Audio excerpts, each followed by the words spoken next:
Hello dear student, myself Mohammad Imran Ansari.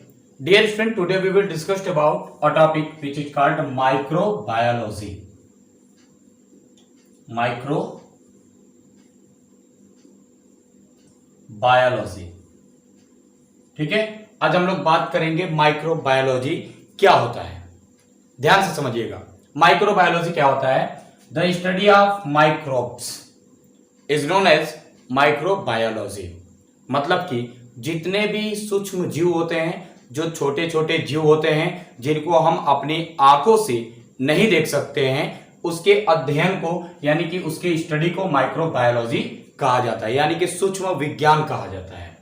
यहाँ पे देखिए आपको दो वर्ड दिखाई देगा, वैसे तो तीन वर्ड होता है। एक आप देखेंगे माइक्रो, क्या दिखा है बच्चों, यहाँ पर अगर आप देखेंगे तो ये वर्ड जो है ये है माइक्रो, और यहाँ पे आप देखेंगे एक वर्ड जो लिखा है, यहाँ पर लिखा है बायो, ठीक है, और यहाँ पर आप देखेंगे तो ये वर्ड लिखा है लॉजी, ठीक है, माइक्रो बायोलॉजी। अब देखिए माइक्रो का मतलब क्या होता है, माइक्रो मतलब बहुत ही ज्यादा छोटा, ठीक है, एंड बायो मीन्स होता है ऑर्गेनिज्म, एंड लॉजी का मतलब होता है स्टडी। क्या हुआ, the study of micro organism, ठीक है, the study of micro organism is known as microbiology. मतलब कि जब हम छोटे छोटे जितने भी जीव होते हैं जिनको हम अपनी आंखों से नहीं देख सकते हैं, उनके अध्ययन को या उनके स्टडी को कहा जाता है माइक्रोबायोलॉजी। समझ में आ गया। अब देखिए जो माइक्रोबायोलॉजी होता है, माइक्रोबायोलॉजी में हम लोग को क्या क्या डिस्कस करना है, तो आइए यहाँ पर हम लोग समझ लेते हैं। सबसे पहले माइक्रोबायोलॉजी में आप ध्यान से समझेंगे तो माइक्रोबायोलॉजी में सबसे पहले हम लोग बैक्टीरिया के बारे में समझेंगे कि बैक्टीरिया क्या होता है, इसका डिस्कवर कब हुआ था, कौन किया था, ठीक है। जस्ट इसके बाद से हम लोग इसको टोटल डिटेल से पढ़ने के बाद से हम लोग बात करेंगे वायरस, कि वायरस क्या होता है, कहाँ पाया जाता है, कैसे इसका न्यूट्रिशन होता है, कैसे कैसे ये क्या करता है, हमारे लिए हार्मफुल है या बेनिफिशियल है, इन सब के बारे में हमको डिटेल से समझना है। और जस्ट इसके बाद से हम लोग बात करेंगे प्रोटोजोआ के बारे में, ठीक है ना, कि प्रोटोजोआ हमारे बॉडी के लिए क्या क्या कर सकते हैं, ये बेनिफिशियल होते हैं या हार्मफुल होते हैं, इसके बारे में हम लोग डिटेल से समझेंगे। उसके बाद से आता है फंगस या फंजाई। जो फंजाई होते हैं इनके बारे में भी हम लोग पढ़ेंगे। Some fungi are useful for us and some fungi are harmful for us, ये सब के बारे में हम लोग स्टडी करेंगे। और एक और होता है जिसका नाम है निमेटोडा। अब जो निमेटोडा होते हैं, निमेटोडा ये किस प्रकार से हमको डिजीज को देते हैं, ठीक है, और कैसे किस प्रकार से होते हैं, ये जितने भी आप देख रहे हैं ना बच्चों, ये सारे के सारे एक माइक्रो ऑर्गेनिज्म है।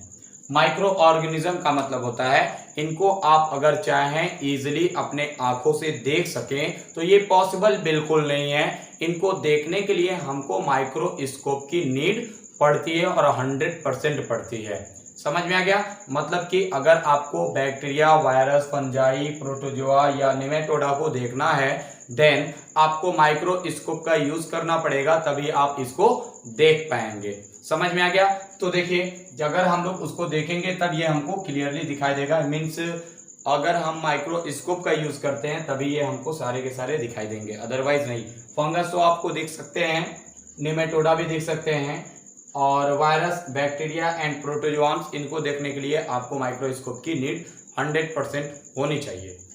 समझ में आ गया। तो इस सभी के बारे में हम लोग को डिटेल से समझना है कि क्या होता है, कैसे होता है। समझ में आ गया।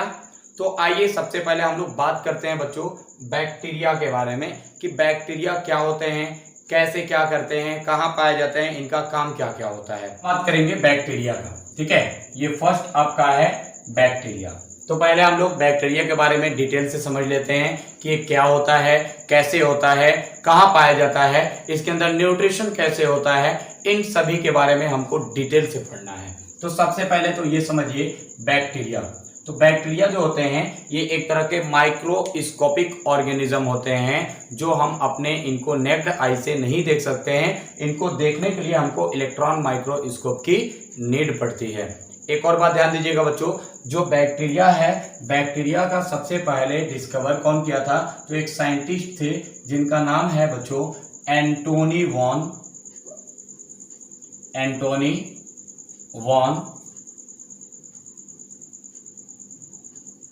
लीवेनहॉक।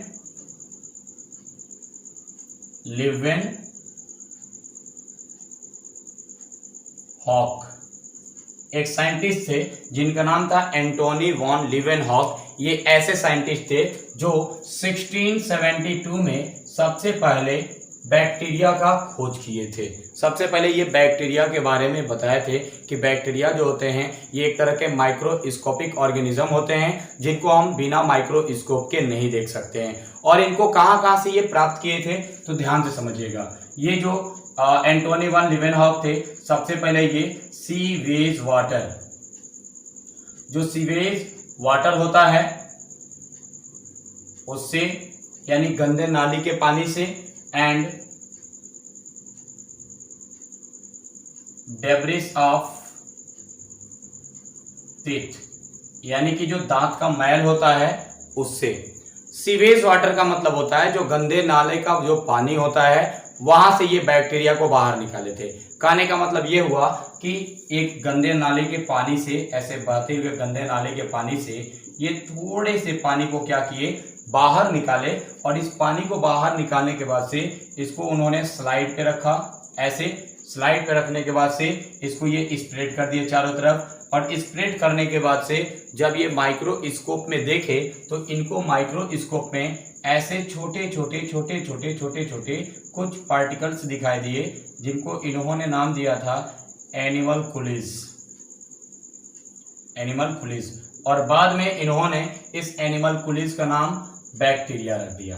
ठीक है, मीन्स बैक्टीरिया का डिस्कवर सबसे पहले एंटोनी वॉन लीवेनहॉक ने किया था। कब किया था? तो सीवेज वाटर के अंदर, यानी गंदे नाली के पानी के अंदर से ये थोड़े से पानी को बाहर निकाले थे और देखे थे स्लाइड पे रखे, उस पे ऐसे छोटे छोटे एनिमल कुलिस दिखाई दिए।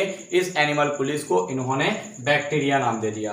और डेब्रिस ऑफ टीथ का मतलब क्या समझ रहे हैं? डेब्रिस ऑफ टीथ का मतलब होता है जो दांत के अंदर जो मैल होता है, यानी कि जो टीथ के अंदर जितने भी गंदगियां होती हैं, मैल होते हैं, उस मैल में से भी थोड़ा सा ये मैल को क्या किए थे, ये ऐसे माइक्रोस्कोप से देखे इसको भी। कहां पे?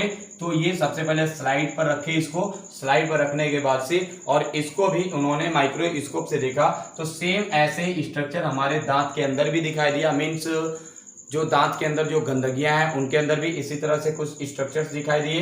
इसको भी इन्होंने बैक्टीरिया नाम रखा। तब से लेके आज तक इनको बैक्टीरिया का फादर कहा जाता है। Means the Antony von Leeuwenhoek is the father of bacteria. Means bacteria का खोज सबसे पहले कौन किया था? एंटोनी वॉन लीवेनहॉक ने किया था। वो भी कब? तो 1672 में सबसे पहले ये बैक्टीरिया का खोज किए थे। और ये बताए थे कि बैक्टीरिया जो होते हैं ये एक तरह के कॉस्मोपॉलिटन ऑर्गेनिज्म होते हैं। ध्यान समझिए, जो बैक्टीरिया होते हैं ये एक तरह के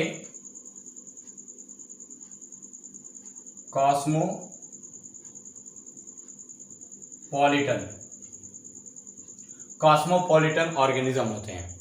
कॉस्मोपॉलिटन का मतलब क्या समझ रहे हैं? कॉस्मोपॉलिटन का मतलब होता है एवरीवेयर। ब्रैकेट में लिख देता हूं, कॉस्मोपॉलिटन का मतलब होता है एवरीवेयर। मीन्स ऐसा कोई भी जगह नहीं है जहां पे बैक्टीरिया न पाए जाते हों। लाइक एज मान लीजिए air, water, soil, animal body and plant body. Means आपको जितने भी ये दिख रहे हैं, air, water, soil, animal and plant, इन सारे जितने भी आपको ये ऑर्गेनिज्म दिख रहे हैं एंड जितने भी आपको बायोटिक एंड एबायोटिक एजेंट दिख रहे हैं, means air, water, soil, animal and plant, इन सब के अंदर बैक्टीरिया पाए जाते हैं।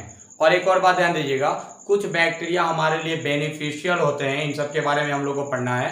और कुछ बैक्टीरिया जो होते हैं हमारे लिए हार्मफुल होते हैं, इनके बारे में भी हम लोग को डिटेल से पढ़ना है। अभी आज के लिए बस ये थोड़ा सा इंट्रोडक्शन था बैक्टीरिया के बारे में।